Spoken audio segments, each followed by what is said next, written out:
Is year 3 for Matt Rhule a new year 1? We discuss on a mailbag show and make picks next.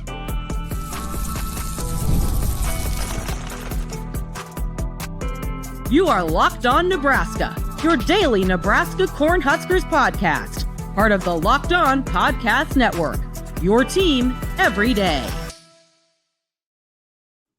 Thank you for making Locked On Nebraska your first listen every day. We are free and available wherever you get your podcasts and on YouTube, part of the Locked On Podcast Network, your team every day.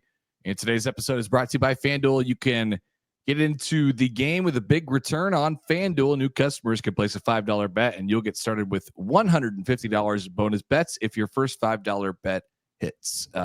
Visit FanDuel.com to get started. Okay, welcome in. It is Friday, December 6th. I am Mitch Sherman from The Athletic. Connor Happer of 1620 The Zone in Omaha is here with me. Thursday, Connor, we got some news. Somewhat expected. Garrett McGuire is headed out of Nebraska. The receivers coach for the past 2 years is headed home to coach alongside his father, Joey McGuire, the Texas Tech head coach. Nebraska had brought in DeKeel Shorts this week to coach receivers from Kentucky, a Dana Holgorsen hire on the offensive side. So the McGuire departure is somewhat expected. A little more unexpected, perhaps. Emmett Johnson, Nebraska's top running back from the month of November, is going to test the waters of the portal. And I don't even know if that's the right way to put it. He's going into the portal on Monday when the transfer portal opens. So at the start of this mailbag show, before we get to our questions from the viewers and listeners, thoughts on Emmett Johnson going to the transfer portal? Yeah. The first question is always like, are you surprised? And I just can't be surprised anymore. Like I'm not allowing myself to be surprised at anybody entering the transfer portal anymore. Mm-hmm. And, he really came on at the end of the year and did the same last year as well. And I don't know if I don't think there was, a whole lot of like frustration there from him. It's you're kind of at this point and you want to find a chance to get consistent carries. And I just don't know that Nebraska really ever viewed him that way. Should they have? Maybe that's a discussion. But I don't know, like not to, this is not revisionist history because I was saying this the entire time he was here. Like, I think there's a lot of Emmett Johnsons, that doesn't mean him not being here is a loss. It is, but Nebraska, might be able to find someone to replace that production. He seemed like a good fit for Dana Holgorsen. He seemed to flourish. He did flourish in Holgorsen's offense the last few weeks, and Holgorsen used him more than Marcus Satterfield did. I think that the tone had been set and maybe the decision had been made even before Holgorsen arrived, because you think if he's basing it on the last month of the year, as long as this is not just an NIL thing and he's got some big offer out there from another team, which is a possibility and something you have to take into consideration every time you see a player go into the portal. This is about his spot on the Nebraska football team. It's probably not based on what happened in November. It's probably based on what happened in the 9 games previous to that and really through last season. So, he is a great representative of Nebraska football. Has been somebody that we've enjoyed talking to in the media. We'll be sad to see him go, but this is the way college football is today. And this leads us into some of our first questions, a lot of questions about the portal and about the transient nature of college football. So we'll start with Patrick on email. And Patrick writes that it's going to be a very rough time for Nebraska from now until next season. Every level of fandom is going to struggle to stay positive. Coaching changes, roster reduction, portal news, possibly a new scheme in all phases, many starters gone. I'm not sure how much of the fan base realizes, they're realizing now, that major waves of change are on the horizon. We can't do anything about it except ride it out and trust the captain. Is there a chance that year 3 for Matt Rhule could take on the form of a year 1 or 2 with this much change? What can you guys say to the fans to help them stay positive through this time of change? Well, I mean, to stay positive, it's I don't think it's that hard. Like I just, once again, I'm not met with all this news over the last couple of weeks, and I don't view it as like this mass, like everyone wants to jump off the ship because the ship is sinking. Like that is not how I would characterize the last week at all. For Nebraska, it'd be different if it was. So it's not that, and so I don't view all of this as like the most negative thing in the world. You're going to have to replace production. You're going to have to replace coaches. You're going to have to go into the transfer portal a little bit, but everybody is. So this is like a lot, maybe not so much the players, but certainly the coaches. It's a lot of it is happening right under, under the direction of Matt Rhule, right? Like, I don't think he wants to lose Terrence Knight, and he doesn't want to lose Tony White off of the face of it, but completely understands that it was a possibility. And to answer the first question, the former question, like it could be like a year one, but like it or not, the expectations are not year one expectations anymore. They gotta win football games. So it's a reset, but they have to win. I hate to always use this as the example right now, but year one is not year one from a decade ago. Yeah. In Indiana, does that come to mind? And they are an outlier. I get it.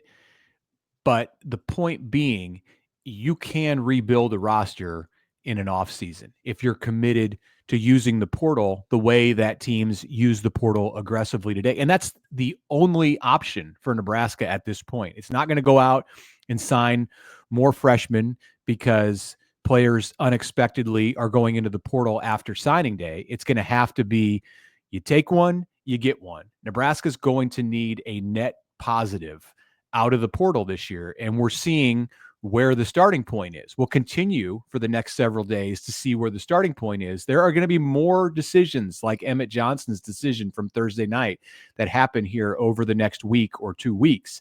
And then the tide will start to turn as far as the tone of the news and how it impacts Nebraska. To get fans to stay positive through this time of change, just be a little bit patient, because when players start coming out of the portal, we're going to be having completely different discussions. We're going to be talking about players that Nebraska is adding to its roster who look awfully good. And beware, because they always look better, or not always, but many times they look better when they're not yet wearing your uniform, when it's on the other side of the fence and you see this guy who, hey, he ran for 800 yards at whatever school, he's going to come in and be the, all Big Ten back that Nebraska's been seeking. That we see that doesn't always happen, but as you know, they always look good when they're coming to visit your campus and their prospects to come out of the portal. So give it a little bit of time, and there's going to be all kinds of, quote, good news coming to Nebraska, because the Huskers are going to be signing players in big numbers out of the transfer portal. No doubt about it. It'll there will be a time that feels exactly the opposite of right now, and it's not that far away. All right. Question from Mitch, frequent emailer in Grand Island. This is a topic that is probably like there on the minds of a lot of Nebraska fans, but it's not really something that we just like blatantly address all the time, because I don't think it's fair to just say like this player is a risk to leave. We don't know what they're thinking. Like, I think we talked about this the other day when we had the Heinrich Harburg discussion, but here it is. It says, how big of a flight risk is Dylan Raiola this offseason? How susceptible is he to a big money offer from a school with deeper pockets than Nebraska? Well, I mean, I don't know how susceptible he is to engaging in the offer, to accepting of the offer, but how susceptible is he to getting that or having contact from other people? Incredibly. I mean, who wouldn't try to, who wouldn't want Dylan Raiola, right? So I think that's kind of the way it works behind the scenes a little bit nowadays. I have heard absolutely nothing to suggest that there's that there's any, Dylan Raiola is getting squirmy or anything like that. Like, hey, I'm uncomfortable and I want to try this thing somewhere else. I haven't heard anything to suggest that at all. So I think you probably just kind of keep your head down until something does pop up. But I mean, he was always the name at the top of the list for everybody else, right? Or the top of the list for Nebraska to keep. So, when that happens, there's always going to be this like concern. But as of right now, I don't see that happening, but things change by the minute. He is priority number one for Nebraska to retain. As you heard Matt Rhule say on Wednesday, if there are not other schools out there pursuing your players and your coaches, then you know that you've got trouble. But if they are, and Dylan would be among, if not the top target on the Nebraska roster of schools that want to go poaching through other teams' rosters, and they do that. The Raiolas were on board in favor of Nebraska getting something done with Dana Holgorsen. And Nebraska did get something done with Dana Holgorsen, signed him to a 2-year deal to coordinate the offense. That isn't to say that it's an impossible that something could change with Dylan over the next few weeks. I do not expect that to happen. I expect that he's going to be back. And I think people need to kind of chill on this topic a little bit. If you see Dylan, like a photo or video of Dylan in Georgia this weekend, because he is home attending his brother's playoff game, Dayton's playoff game with Buford High School versus Carrollton tonight on Friday night, do not freak out. That does not mean that he is visiting with Kirby Smart and the Georgia coaches. What it means is that he went home during a time when Nebraska doesn't need him to, they'll be back. Next week is like full week of bowl practices. And then the weekend is portal visitors coming in. Next weekend, you would certainly expect to see Dylan Raiola on campus in Lincoln. But if he's at home in the Atlanta area this weekend, like, let's just preemptively say right now, don't freak out about that. Great take. He's expected back. Great take. All right. Yeah. Let's take a break here. We have plenty more questions. And of course, we'll make our picks for conference championship weekend, all to come on the Locked On Nebraska podcast. All right. Want to take a second to talk to you about Mint Mobile. You know me. I love a great deal as much as the next guy. But I'm not going to crawl through a bed of hot coals just to save a couple dollars. It has to be easy. No hoops, no BS. So when Mint Mobile said it was easy to get wireless for $15 a month with the purchase of a 3-month plan, I called them on it. I wanted to see if it was real. Turns out it really is that easy. To get started, head to mintmobile.com/lockedoncollege. There, you'll see that right now, and that 3-month plans are only $15 a month, including the unlimited plan. All plans come with high-speed data and limited talk and text. On the nation's largest 5G network, you could use your own phone with any Mint Mobile plan and bring your phone number and existing contacts. So not much changes, except for you save a bunch of money. To get this new customer offer and your new 3-month premium wireless plan for just $15 a month, head to mintmobile.com/lockedoncollege. Cut your wireless to $15 a month at mintmobile.com/lockedoncollege. A $45 upfront payment is required, equivalent to $15 a month. New customers on first 3-month plan only. Speed slower above 40 gigabytes on unlimited plan. Additional taxes, fees, and restrictions apply. See Mint Mobile for details.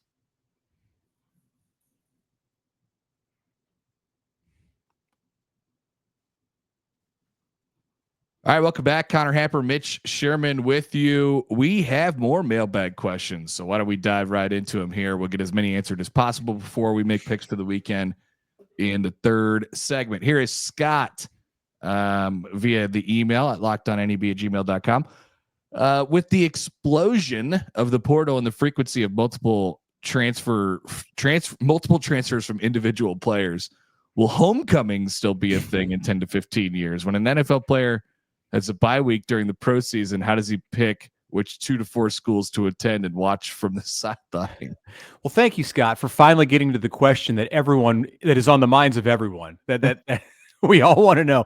Is homecoming even going to be a thing? Like, what are they going to do with the floats and like the frat houses getting decorated and everything? Homecoming is, I think, more for the fans and the graduates than it is for the for the NFL players or the former football players. Like, it's nice to be able to come back. And you're right. You're absolutely right. Like, where are these players going to go? If you are Chubba Purdy, I'm sorry to hold up Chubba Purdy again, but if you're Chubba Purdy Good example. and you want to go visit your school, do you go to Florida State? Do you go to Nebraska? Do you go to Nevada? You probably go to the last school, I think. Like, this is kind of like, I liken it to when a Major League Baseball player who was a journeyman, but a very good one, goes into the Hall of Fame. Which cap does he wear? Or he comes back for like alumni day and he's played for 8 teams. Right. Who's going to be what baseball team is going to be on his bust in Cooperstown? There are some players, correct me if I'm wrong, and maybe you don't know the answer to this, I think, who have a blank cap at Cooperstown, like a generic cap. And that may be the thing for college football players in the future. Maybe you'll have somebody who goes into the College Football Hall of Fame, like a Jalen Hurts, who played significant portions of his career at Alabama and at Oklahoma. Who does he represent when he goes into the College Football Hall of Fame? And future players are bound to be like him. How about a Dylan Gabriel right now, who is finishing his career at Oregon after successful stints elsewhere? So I think you're right. I don't think it's a big deal. I think you're right that it's the last one, but I was trying to think of examples of the opposite. It's the last one that you went to.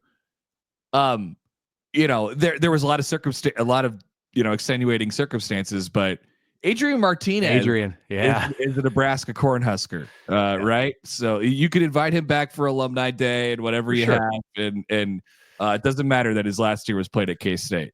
He's not going to the K-State homecoming, you don't think? I don't think so.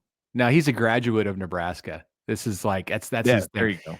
Yeah, and on a different sport level, like we got Allie Batenhorst on the volleyball side. She's going to Nebraska. She's going to wear that Nebraska hoodie with pride as a graduate. So not USC.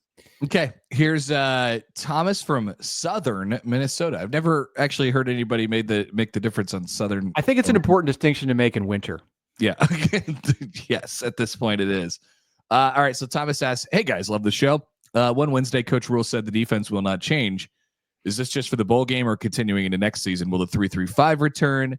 Does that even make sense under John Butler? He left Buffalo after being passed over for the DC job. Would that happen again if Rhule makes an outside hire?" Good question. Yeah, I don't think Butler leaves. Regardless, if Nebraska goes out and hires, say, Elijah Robinson, the Syracuse DC, who has ties to Matt Rhule. I'm not saying that he's a candidate. I'm just saying he would be somebody who would probably be coveted if he was available. Butler probably sticks around. He's been at Nebraska 1 year. I don't know that the path for him to get where he wants to be is to jump around every time a move's made and he's not elevated. It's possible, but I expect John Butler's going to be with Nebraska in 2025, whether he's the DC or not. Rhule kind of laid it out. Like, he doesn't want to make a big change. So I do think the 3-3-5 is going to return. He wasn't talking about just the bowl game. Nebraska, of course, will keep its scheme for the bowl game.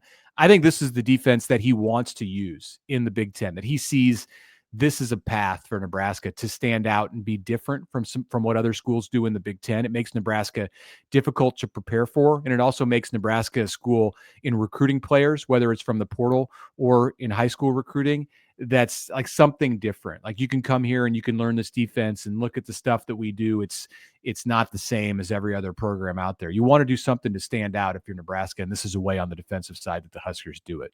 Yeah, and once again, I always remind people about the 3-3-5. Like, it's a percentage of the time 3-3-5. It just, people get really, really caught up in labels and stuff like that. They're super multiple on defense, and the 3-3-5.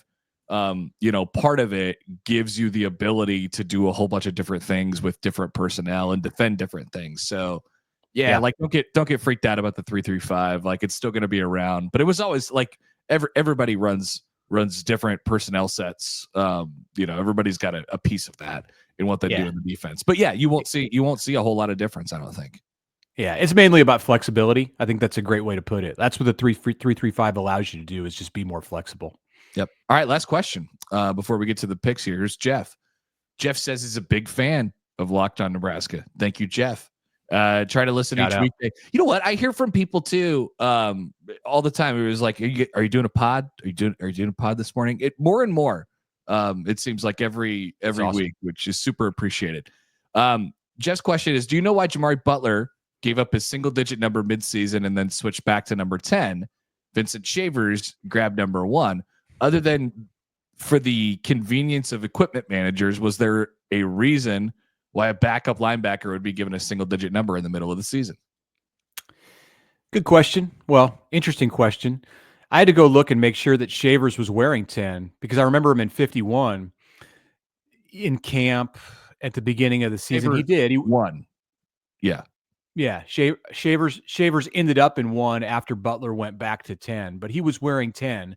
Shavers wore 10 for a period of time when Jamari Butler was in 1. And Butler, of course, was voted a single-digit recipient by his teammates back in August. I don't know that they elevated Shavers to a single digit because it was something where they felt like he had earned that label of one of the 10 toughest Huskers. I think he was doing a nice job for sure as a freshman. And I don't think there's a whole lot more to it than, well, Jamari wanted to go back to 10. Like he liked that number. He had a reason, whatever it was. And I never asked him what his reason was for wanting to wear 10, but he made that switch around the Ohio State game. And he had a big day against Ohio State. Probably the best game he played all year.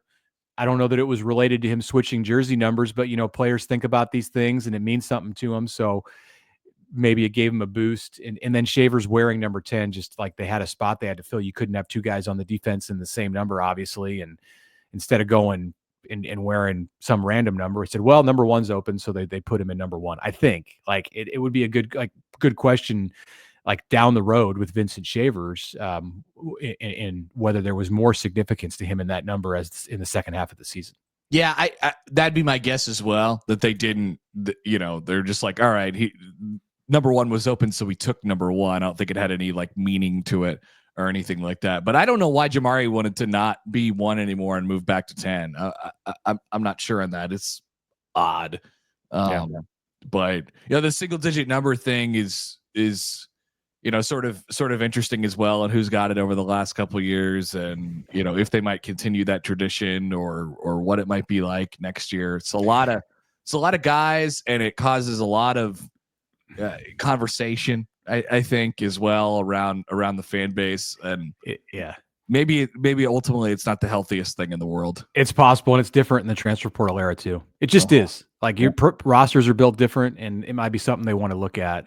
Maybe not. It still serves a purpose, but it's a little bit different. Like you bring in a Jamal Banks and you make him a single digit, and it's like, so how do the people feel who've been starting on the offense for multiple seasons about that? And then what if the player doesn't produce? So anyway, a la Jeff Sims. So when we come back, we have got picks up and down the schedule on championship weekend, and then some fun bonus selections to finish the show. That's coming up next.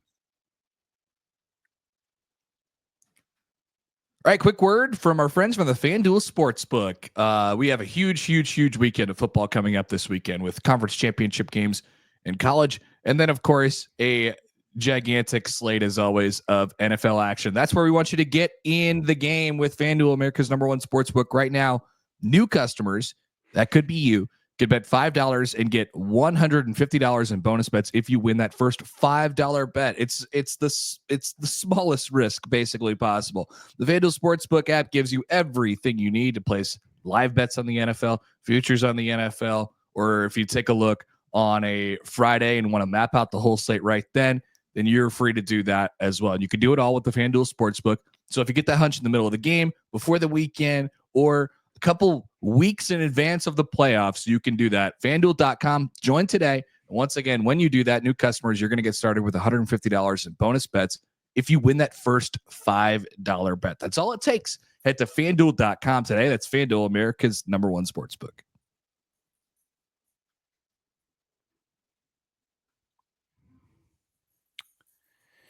Final segment of the show on this Friday. Welcome back, Mitch Sherman of The Athletic, Connor Happer of 1620 The Zone. We are with you as always. All right, we are going to pick games.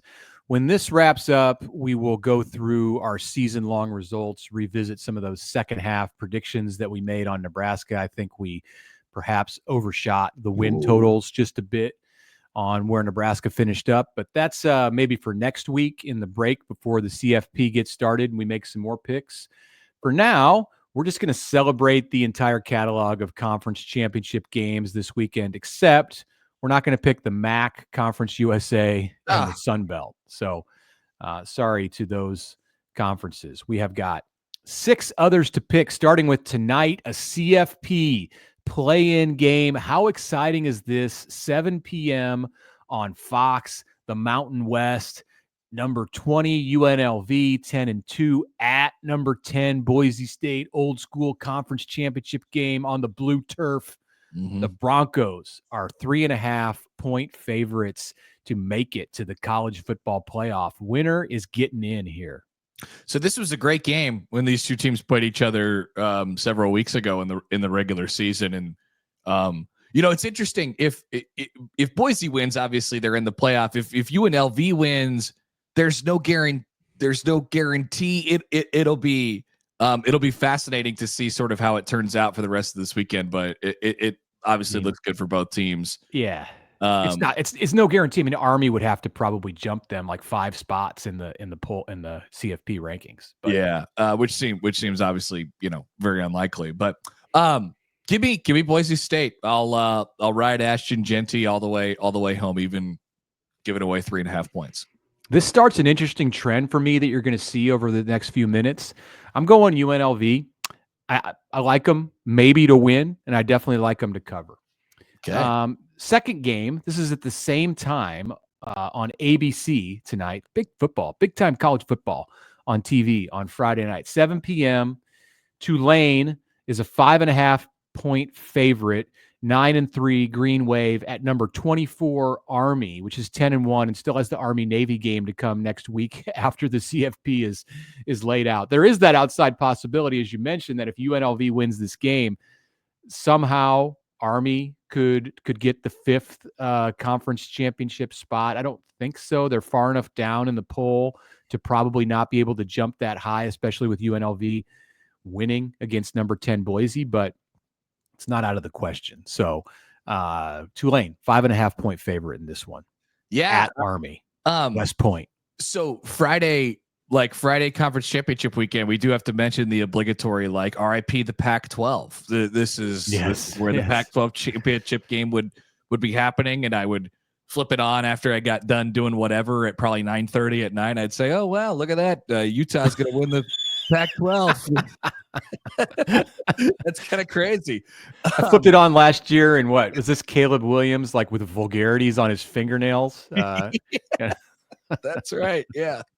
What's that about? Okay. I feel like I know which way you're going here, but I'm going to go the opposite. Give me Tulane. Neither of these teams are super attractive over the last couple of weeks here. They both haven't looked great. Army underdog. Yeah. I want Army at home dog.